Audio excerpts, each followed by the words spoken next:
Walang patid ang espekulasyon tungkol sa kalusugan ni Pangulong Bongbong Marcos, lalo na't nagbitaw ng malaman na hirit si Vice President Sara Duterte. Suspetsa ng isang kongresista, konektadong pagpapakalat ng fake news tungkol sa Pangulo sa impeachment proceedings sa Kamara.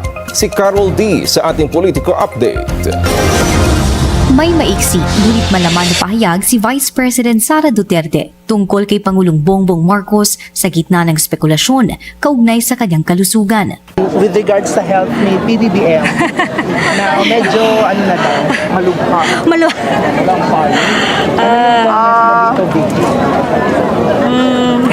Good luck sa kanya. Nauna nang pinabulaanan ni Marcos na may sakit siya.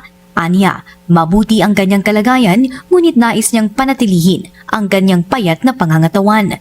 Ang palasyo naman, humirit sa tila pang-aasan ni Duterte.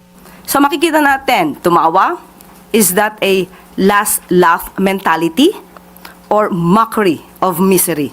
Giit ng Malacanang, taliwas daw ito sa ugali ng Pilipino na gagawing katatawanan ang sakit ng isang tao, lalo na kung peking impormasyon lang. Pinasinungalingan din ng palasyo ang mga kumakalat na post na naospital ang Pangulo at artificial intelligence na lang ang mga litrato at video nito sa araw ng kagitingan sa Bataan.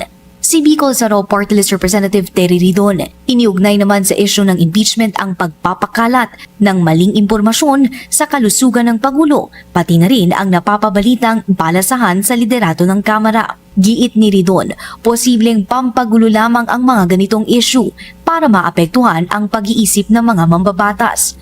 Pero giit niya, hindi ito makakapigil sa pag-usad ng impeachment proceedings laban kay Vice President Sara Duterte. Tuloy naman ang susunod na pagdinig ng House Committee on Justice sa April 14. Para sa Politico Nightly, Carol D. Abante.